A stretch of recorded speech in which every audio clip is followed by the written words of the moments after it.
Welcome. This video is brought to you by MyShoeCovers reusable and washable booties for residential contractors with a grip you can count on. If you're looking to buy, sell, or invest in an HVAC business, one of the most important steps is understanding how to properly value it. While it may seem complex at first, the process becomes much clearer once you understand the core valuation methods and what drives value in a service-based business.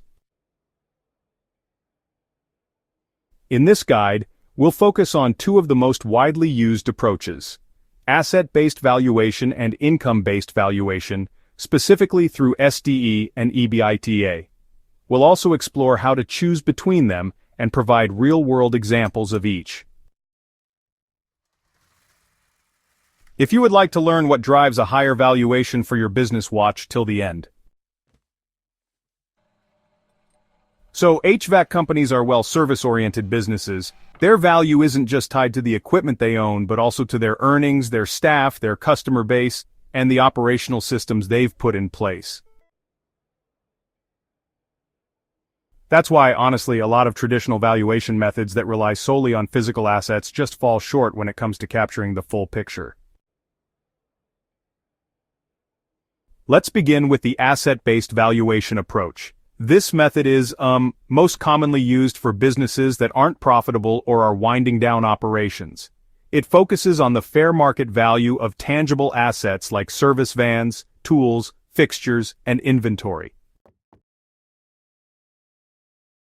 You total the value of all business assets and subtract any outstanding liabilities.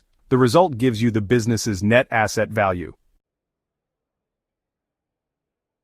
This approach can be useful when the business doesn't have significant earnings or is being evaluated primarily for its equipment and materials. Believe it or not, many HVAC business owners use this method to sell all their assets before they retire. However, in most cases where the HVAC business is operating profitably, the more accurate way to value the business is using the income-based approach. So this method, it really focuses on how much money the business earns and, how sustainable that income is moving forward. For small owner-operated HVAC businesses, the most common metric is SDE, or Seller's Discretionary Earnings. SDE, or Seller's Discretionary Earnings, represents the total financial benefit a single owner-operator receives from the business. To calculate it, you start with the net profit, then you add back the owner's salary, personal perks, one-time expenses, and non-cash deductions like depreciation and amortization. Okay, so once you have the SDE, you simply multiply it by a market-based multiple, which is usually somewhere between 2 and 3.5 for HVAC businesses, and, this gives you an estimated business value. If the multiple is 3 times the SDE, it basically means that it will take the new owner 3 years to return the money that he or she invested, assuming there's no growth or decline in the current earnings. The riskier the business, the lower the multiple, right? But less risk or huge potential for growth can give you a higher multiple. The formula is actually quite simple. SDE times the multiple equals the business value. The multiple already assumes the business includes all the essential operating assets like trucks, tools, and working inventory. These are called working assets and, they are considered part of the deal. So, unless negotiated separately, their value is already built into the multiple. Also, the valuation is done on a cash-free, debt-free basis, which means the seller keeps any excess cash and pays off the liabilities before closing. The buyer acquires the business with its working assets, but not its debt. For example, let's say an HVAC business has a net profit of $200,000. The owner also pays themselves a $90,000 salary and runs $10,000 in one-time expenses through the business. That gives an SDE of $300,000. If a buyer applies a 2.5 times multiple, the estimated value is $750,000. That price includes all tools, service trucks, and normal inventory required to operate. But what if the business is larger? It has a full management team, several office locations, and the owner isn't really involved in the day-to-day operations. In this case, using SDE just isn't appropriate. Instead, we use EBITDA, or earnings before interest, taxes, depreciation, and amortization. This method is actually better suited for mid-sized to larger HVAC companies, especially when they're being evaluated by investors or buyers who won't be stepping into an operational role. Unlike SDE, EBITDA does not add back the owner's salary or personal perks. It only removes interest, taxes, depreciation, and amortization to reflect the business's pure operating performance. This approach helps investors understand the profitability of the business without the noise of different ownership styles or financing structures. Here's an example. Suppose a larger HVAC company reports net profit of $400,000, interest expense of $20,000, taxes of $50,000, depreciation of $60,000, and amortization of $10,000.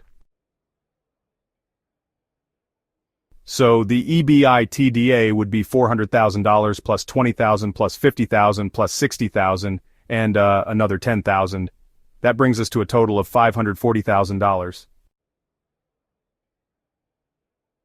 Now, if an investor values the business using a 4 times EBITDA multiple, which by the way is pretty common for larger, more stable companies with solid systems and management, the valuation would be $540,000 times 4.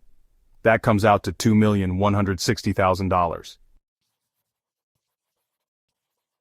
Since this business is professionally managed and doesn't depend on a single owner to keep things running, EBITDA really is the more accurate metric here. It's also, more appealing to investors who are looking for passive income or scalable businesses. So when should you use SDE versus EBITDA? Well, you should use SDE for small, owner-operated businesses where the buyer will likely step into the owner's role. It reflects the full compensation and perks available to a working owner, really. So, you'll want to use EBITDA for larger businesses that have established management teams, recurring revenue streams, and, the potential for investment or acquisition. It really focuses on clean, comparable operating profit no matter who actually owns the company. Now, beyond just the numbers, what actually drives a higher multiple in either case? Well, it comes down to a strong team, clean financials, recurring revenue, like service contracts that make the income more predictable and, honestly, less risky, customer loyalty, and systems that reduce how much the business relies on the owner. All of these together lead to a higher valuation. On the flip side, poor records, legal or licensing issues, lack of staff, and heavy owner involvement lower the multiple and the perceived value. For larger businesses, the same dynamic applies with EBITDA. A professionally run HVAC company with steady EBITDA and limited reliance on the owner may get a 4 times multiple or higher.